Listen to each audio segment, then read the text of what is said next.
prier pour lui parce que la prière a beaucoup d'importance. Un défunt ne peut plus prier pour lui-même. Quand nous quittons cette terre, nous avons besoin de la prière des autres.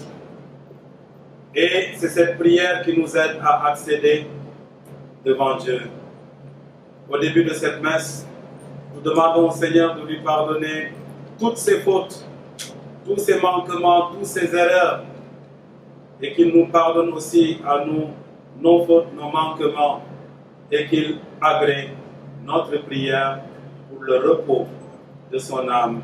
Donne-lui, Seigneur, l'éternel repos et la récompense promise à tes bons et fidèles serviteurs. Je confesse à Dieu Tout-Puissant. Je reconnais devant mes frères et sœurs que j'ai péché en pensée, en parole, par action et par omission. Oui, j'ai vraiment péché. C'est pourquoi je supplie la bienheureuse Vierge Marie, les anges et tous les saints, et vous aussi, mes frères et sœurs, de prier pour moi, le Seigneur notre Dieu. Que Dieu Tout-Puissant nous fasse miséricorde, qu'il fasse miséricorde à Jean-Marie Gras et qu'il l'accueille dans son paradis. Amen. Oui.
De tout amour, l'affection que tu as mise en nos cœurs pour ton serviteur Jean-Marie Gras, nous invite à te prier avec confiance. Tu veux pardonner à tout homme et tu fais vivre ce que tu sanctifies. Accorde à notre frère et ami le bonheur que tu réserves à tes fidèles. Délivre, retiens loin de toi et donne-lui de se tenir devant ta face par Jésus-Christ, ton Fils, notre Seigneur et notre Dieu, qui vit et règne avec toi dans l'unité du Saint-Esprit, maintenant et pour...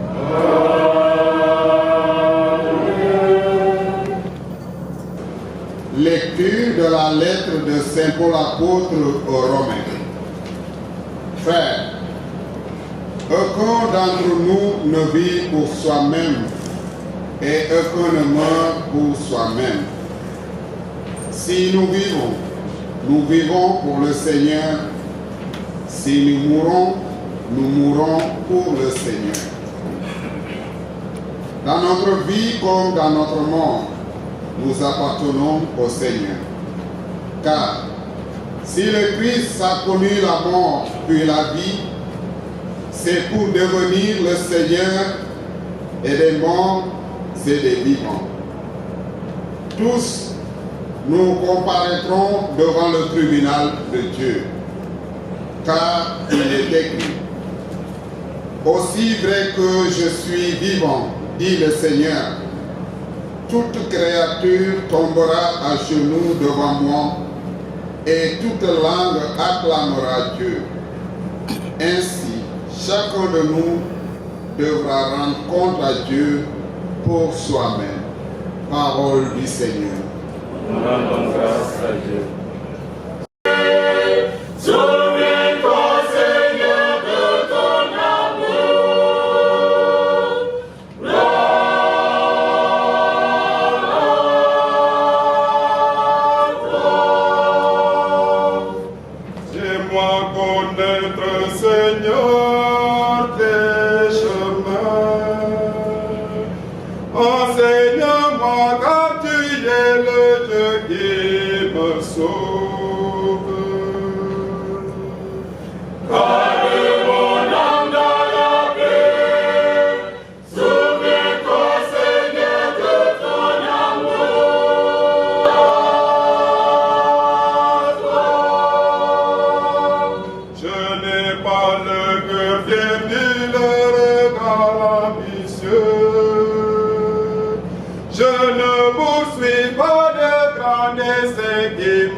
Évangile de Jésus-Christ selon saint Matthieu. Gloire à toi, Seigneur. Jésus parlait à ses disciples de sa venue. Quand le Fils de l'homme viendra dans sa gloire et tous les anges avec lui, alors il siégera sur son trône de gloire. Toutes les nations seront rassemblées devant lui. Il séparera les hommes les uns des autres, comme le berger sépare les brebis des chèvres. Il placera les brebis à sa droite et les chèvres à sa gauche. Alors le roi dira à ceux qui seront à sa droite: venez les bénis de mon Père, recevez en héritage le royaume préparé pour vous depuis la création du monde. Car j'avais faim et vous m'avez donné à manger. J'avais soif et vous m'avez donné à boire. J'étais un étranger et vous m'avez accueilli. J'étais nu et vous m'avez habillé.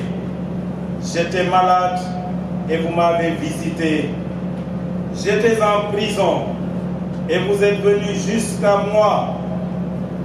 Alors les justes lui répondront: Seigneur, quand est-ce que nous t'avons vu? Tu avais donc faim et nous t'avons nourri.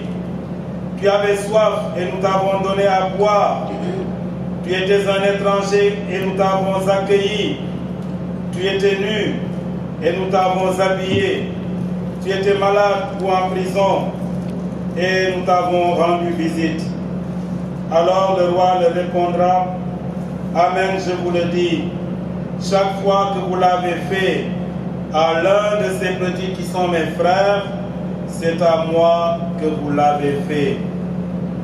Acclamons la parole de Dieu. Louange à toi, Seigneur Jésus.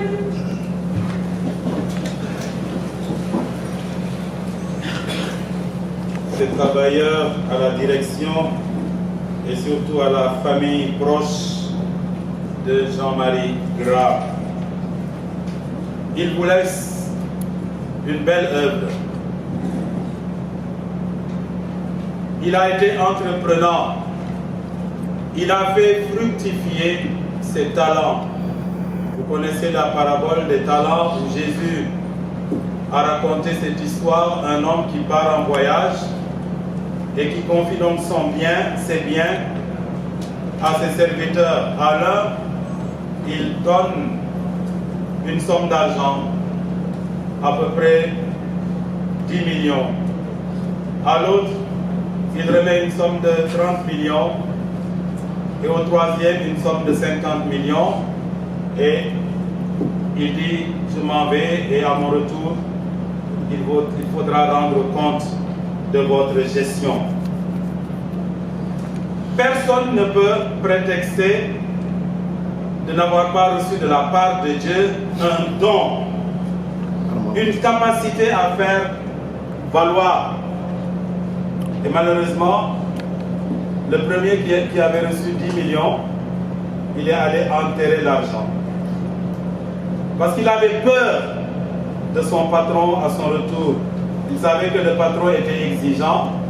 Mais ce qu'il avait oublié, c'est que le patron voulait que cet argent lui rapporte.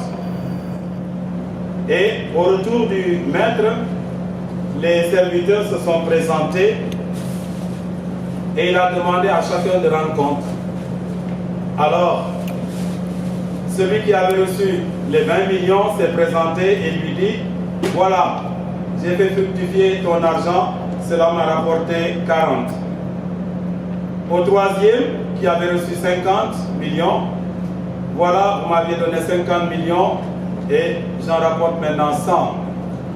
Et le premier à qui il avait donné 10 millions, il lui dit, j'avais tellement peur de toi, je sais que tu étais un maître, tu es un maître tellement exigeant que j'ai préféré enterrer l'argent. Voilà, tu m'avais remis 10 millions, voilà tes 10 millions.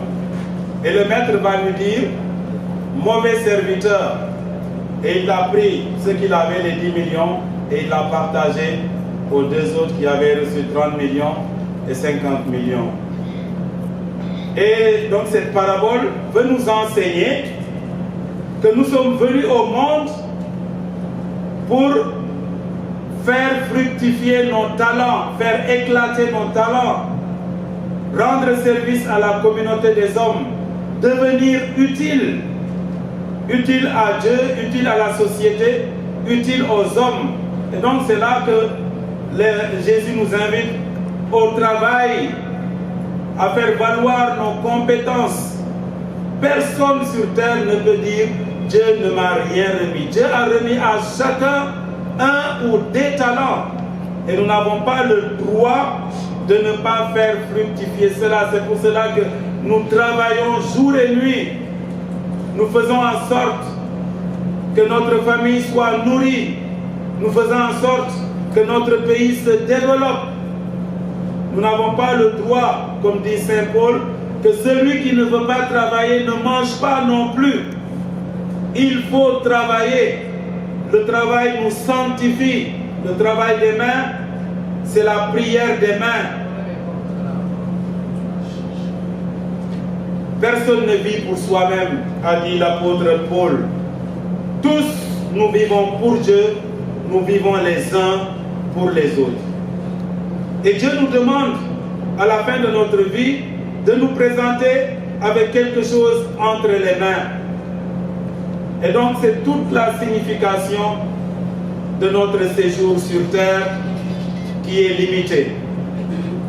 Quand vous lisez la Bible, dans le livre de la Genèse, avant le déluge, les gens vivaient très longtemps. Et vous connaissez Mathusalem, le fameux Mathusalem, il a vécu 969 années. Et c'est lui qui a battu le record de longévité. Et c'est après le déluge que Dieu a décidé que l'homme ne vivrait pas plus de 120 années. Vous pouvez lire ces passages dans le livre de la Genèse. Et donc, la vie est un don. Dieu nous a donné la chance de vivre et il nous a créés par amour. Et il veut qu'à la fin de notre vie, nous puissions le rejoindre, vivre à ses côtés. Et c'est ce que nous appelons le paradis. Parce que loin de Dieu, nous ne pouvons pas être heureux. Alors nous nous posons beaucoup de questions au sujet de la mort. La mort nous fait peur. La mort nous angoisse. Et Jésus a aussi senti cette angoisse-là dans le jardin de Gethsémani, quelques heures avant d'être arrêté. Mon Père, s'il est possible que cette coupe passe loin de moi. Jésus sur la croix a dit, Eloi, Eloi, lama sabachthani, pourquoi, mon Dieu, pourquoi m'as-tu abandonné? Il nous arrive aussi dans la vie de dire, mais pourquoi cela, Seigneur? Pourquoi cette maladie? Pourquoi moi? Pourquoi cet accident? Pourquoi cette mort? Victor Hugo disait que Jésus est venu non pas pour nous expliquer la souffrance. Dieu n'est pas venu nous expliquer la souffrance. Il est venu la vivre avec nous pour la transformer. Et la croix sur laquelle Jésus est mort, eh bien, après la croix, il y a la gloire de la résurrection. Il rendra nos pauvres corps mortels pareils à son corps glorieux. Et Jésus, avant de mourir, a ressuscité 3 personnes. Lazare, son ami, mort depuis 4 jours. On l'a appelé, il a fait exprès d'attendre. Et quand il est arrivé chez Marthe et Marie, Marie lui a dit, si tu avais été là, mon frère ne serait pas mort. Mais avec toi, Dieu peut faire aussi des miracles. Et Jésus a demandé à aller au tombeau de Lazare. Et devant le tombeau de Lazare, il a prié et il a dit, Lazare, sors du tombeau. Quand Dieu parle, ce qu'il dit existe. Et Jésus est le Verbe de Dieu, la parole de Dieu faite chair. Ce qu'il dit se réalise. Et il dit, Lazare sort du tombeau. Il était mort depuis 4 jours, enterré depuis 4 jours. Il y a eu aussi une fille de 12 ans qu'il a ressuscité. Il a ressuscité aussi un jeune homme sur le chemin vers le cimetière. Il a arrêté le convoi funèbre et il a pris la main du jeune homme en lui disant, jeune homme, je te l'ordonne, lève-toi, et il s'est levé. Tout cela, Jésus voulait montrer que il est plus fort que la mort, que Dieu est plus fort que la mort.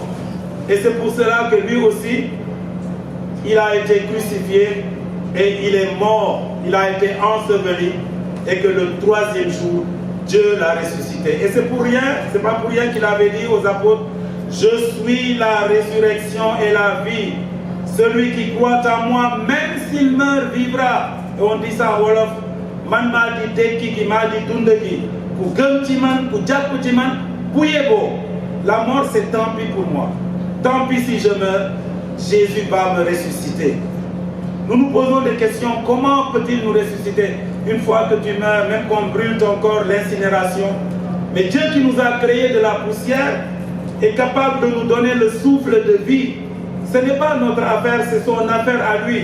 Il a seulement dit, et nous devons croire en sa promesse, et là-dessus l'Écriture abonde en certitude. La vie des justes est dans la main de Dieu. Les hommes qui sont bons, qui sont vertueux, qui vivent de l'amour du prochain, ne peuvent pas être loin de Dieu.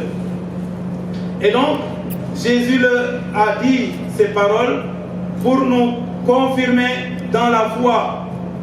Je suis la résurrection et la vie. Et un jour, on lui a demandé combien de personnes seront sauvées. Jésus n'a pas dit combien, il a dit seulement efforcez-vous d'entrer par la porte étroite. Et il a dit, dans la maison de mon Père, il y a beaucoup de place. Nous nous préoccupons dans la société, dans cette vie, chacun veut avoir une place. Et il y a malheureusement des gens qui pensent que le paradis de Dieu est limité. Retenez cette parole de Jésus. Dans la maison de mon Père. Et Jésus appelle le paradis la maison de mon Père. Et il dit, il y a beaucoup de place.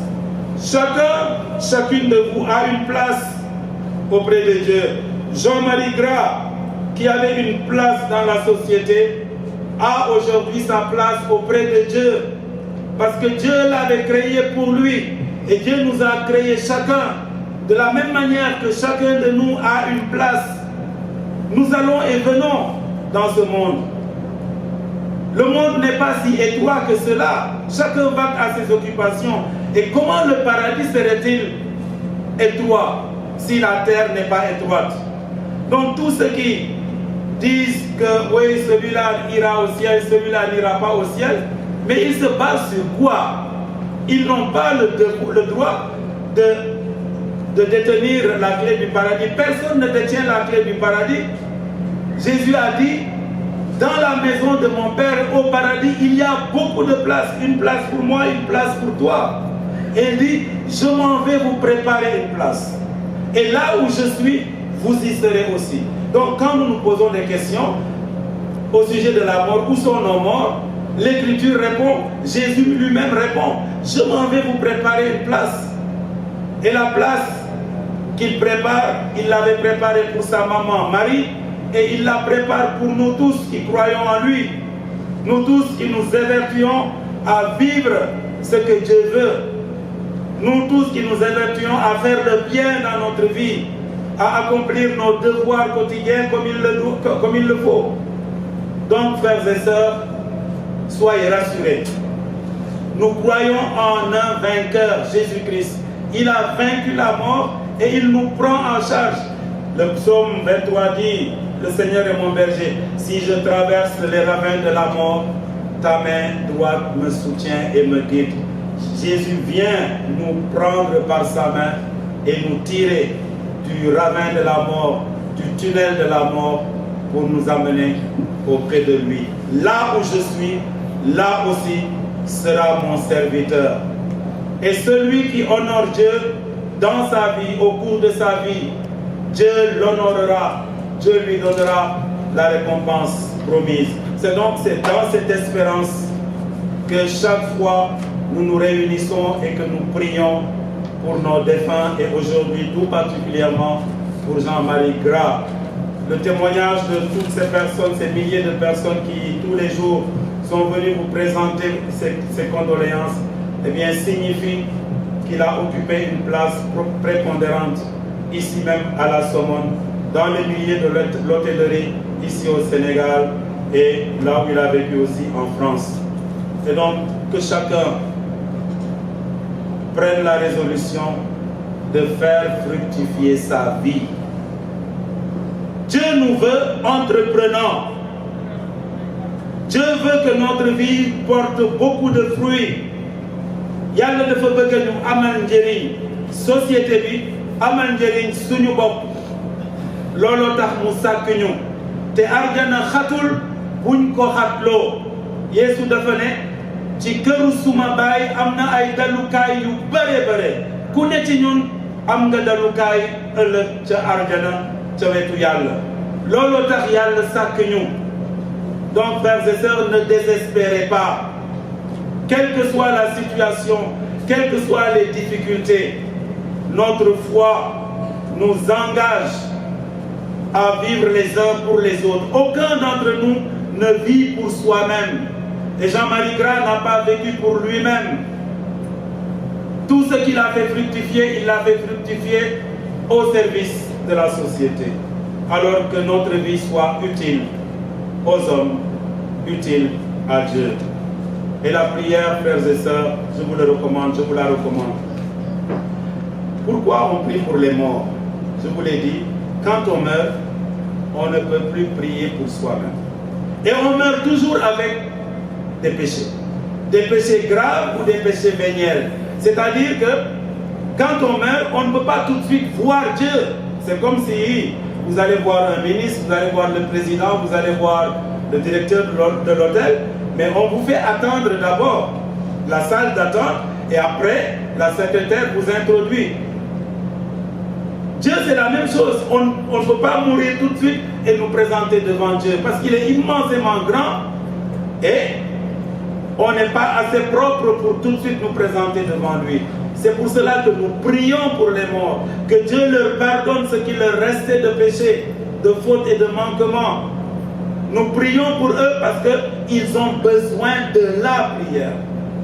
Moi, après, souvent, quand je suis malade, je suis fatigué, je dis, bon, aujourd'hui, je n'ai pas envie de dire la messe. Mais quand je pense qu'au cimetière, là-bas, il y a mon papa, ma maman, un ami, si je ne prie pas pour lui, rien ne se passe, je me lève tout de suite et je vais dire la messe pour lui.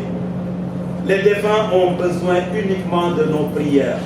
Et une fois qu'ils accèdent à Dieu, ils nous retournent cette prière en bienfait.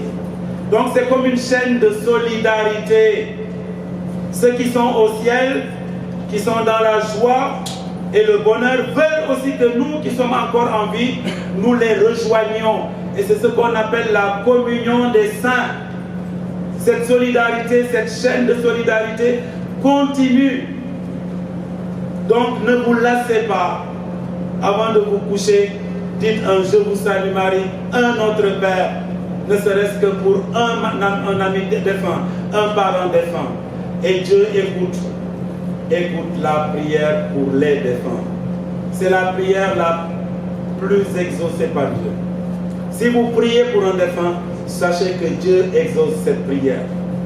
Donc c'est ce pouvoir-là que Dieu nous a remis entre nos mains. Tant que nous, pour les morts, je dis souvent, c'est non-assistance à personne défunte qui ne compte que sur nos prières. Alors, vous avez un pouvoir entre vos mains, un pouvoir sur Dieu. Et Padre Pio disait, la prière c'est la clé pour ouvrir le cœur de Dieu. Quand vous priez, c'est comme si vous avez la clé pour ouvrir la porte du cœur de Dieu. D'où l'importance donc de prier. Et ne négligez pas vos prières, ne sous-estimez pas vos prières. Quelle que soit la prière, longue ou brève, Dieu l'écoute, et surtout quand il s'agit d'un défunt. Alors, je vous encourage à prendre la résolution ces jours à venir de prier pour Jean-Marie Gras. Il nous a rendu heureux sur terre. Il vous a rendu heureux sur terre avec son hôtel, avec tout ce qu'il a fait de bon dans sa vie. Alors, rendez-lui aussi ce service-là. Et vous le faites ce soir et continuez de le faire aussi personnellement. Amen. Prends mon cœur, Seigneur, prends mon cœur. Que mon cœur soit prière. Prends mon cœur, Seigneur, prends mon cœur. Que mon cœur ressemble à ton cœur. Que mon cœur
salut de ton serviteur Jean-Marie Gras. Nous faisons appel à ton amour. C'est pour lui que nous t'offrons le sacrifice qui donne la paix. Fais qu'il trouve maintenant en toi le juge dont il n'a rien à craindre. Par Jésus le Christ, notre Seigneur. Amen. Le Seigneur soit avec vous. Et avec votre esprit. Élevons notre cœur. Nous le tournons vers le Seigneur. Rendons grâce au Seigneur notre Dieu. Cela est juste et bon. Vraiment, il est juste et bon de te rendre gloire, de t'offrir notre action de grâce toujours et en tout lieu. À toi, Père très saint, Dieu éternel et tout-puissant. Oui, nous sommes destinés à mourir. Toi qui es vraiment saint, toi qui es la source de toute sainteté, Seigneur, nous te prions. Il prit le pain, il rendit grâce, il le rompit et le donna à ses disciples en disant, prenez et mangez-en tous.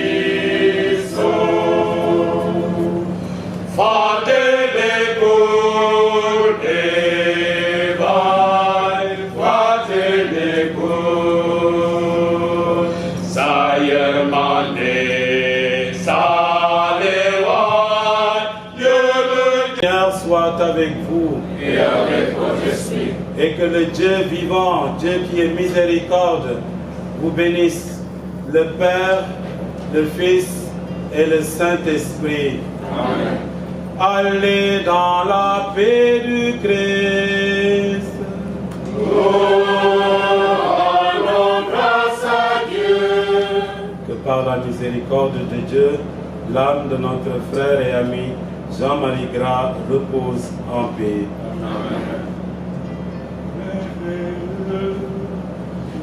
Amen.